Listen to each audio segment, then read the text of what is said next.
ازيكم عاملين ايه؟ وحشتوني جدا جدا جدا. لو اول مره تشوفوني اشتركوا في القناه وفعلوا زر الجرس واضغطوا على كلمه الكل عشان كل ما انزل فيديو يوصل لكم. واهم حاجه حطوا اللايك للفيديو ده.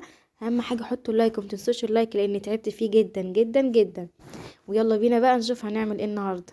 زي ما انتوا شايفين كده، اول حاجة جبت كمية طماطم حلوة.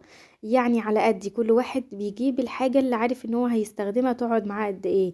انا الكمية دي مناسبة ليا، يعني حلوة ليا. فانتي بقى شوفي الكمية اللي انتي عايزاها. وجبت جزر وجبت بنجر وجبت كوسة وبسلة، ويعني جبت شوية خضار كده حلوين. هجهزهم بقى تفريزات واحطهم في الفريزر. بينفعوا جدا وقت الزنقة، مزنوقة عندك حاجة. فانا بصراحة دي اول تجهيزات يعني الولادة. فجهزت كده معاكم، يعني قلت اعمل حبة طماطم بقى كده احطهم في الفريزر. اعمل حبة شوربة خضار، يعني حاجات هتنفعني بعد كده. انتوا عارفين اول 3 شهور بعد الولادة بيبقى طبعا نوم البيبي مش متظبط خالص، فلازم الحاجات دي تكون جاهزة عندي يعني في التلاجة، هتنجز معايا في الوقت كتير. يعني سواء ولادة او مش ولادة الحاجات دي بتنجز، بس انا بصراحة عاملة التجهيزات ديتي للولادة. يعني التجهيزات دي انا عاملاها للولادة بحيث ان انا يعني عارفة ان بعد الولادة هتبقى فترة صعبة اول 3 شهور. فقلت بقى مالية التلاجة بتاعتي كده حبة حاجات حلوين هينفعوني وهيساعدوني جدا في الفترة دي يعني.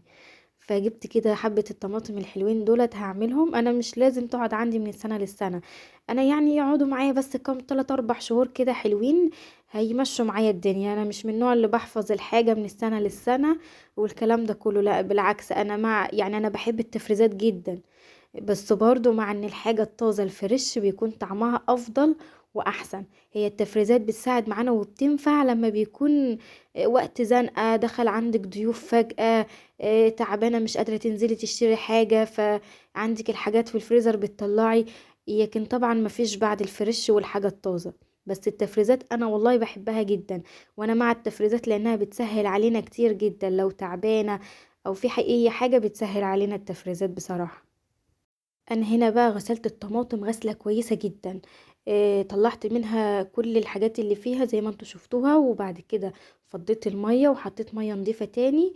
هغسلها بقى برضو غسلة كمان، يعني متستكفيش مرة، لا اغسلي الطماطم لحد ما يعني تلاقيها بتبرق كده.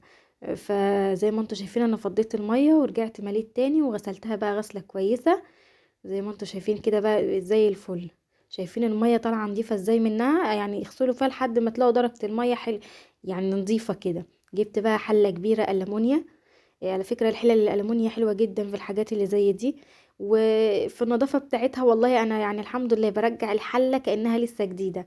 فانتي بس الألمونيا يعني ما تتعبوش منها. انتوا أهم حاجة ان انتوا تلمعوها، يعني تدوسوا عليها بس في الغسيل وهي هترجع معاكم نظيفة وزي الفل. بالنسبة للناس اللي بتتعقد من الحاجات الألمونيا، لا والله الألمونيا حلوة جدا في الاستخدام. بس يعني حافظي على غسيلها، يعني اغسلها دايما باستمرار.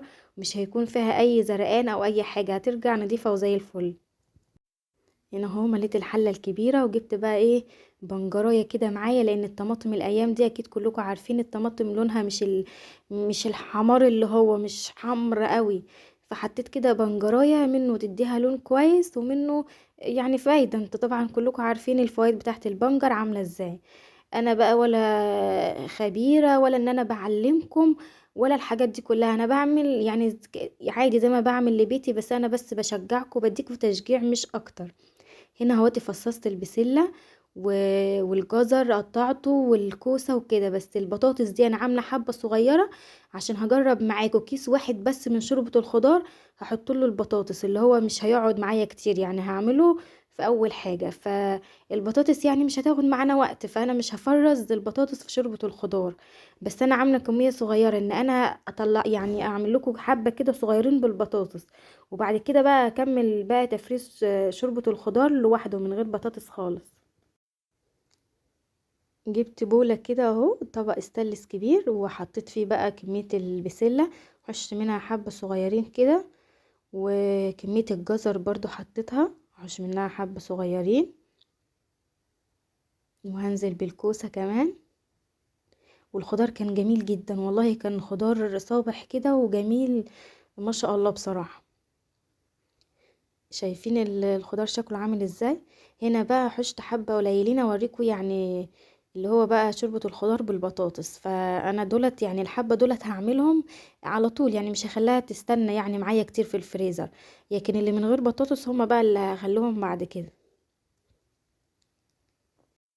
اهم حاجة في تفريز شوربة الخضار يا جماعة، ان احنا ما نغسلش الخضار. عايزة تفرزي الخضار ويقعد معاكي فترة حلوة كويسة، ما تغسلوش الخضار، ما تغسلوش الخضار.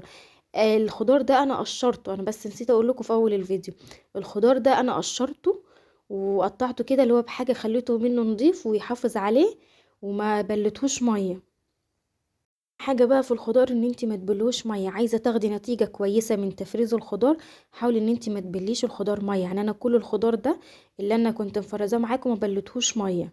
شايفين عامل ازاي بقى؟ ما لحقتش اجيبه لكم قبل كده، جبته لكم بعد ما دخل الفريزر. يا سلام بقى على منظر الفريزر وانتي كده ملياها من خيرات ربنا، وبتبقي قاعده بقى مرتاحه. ويلا بقى، سلام.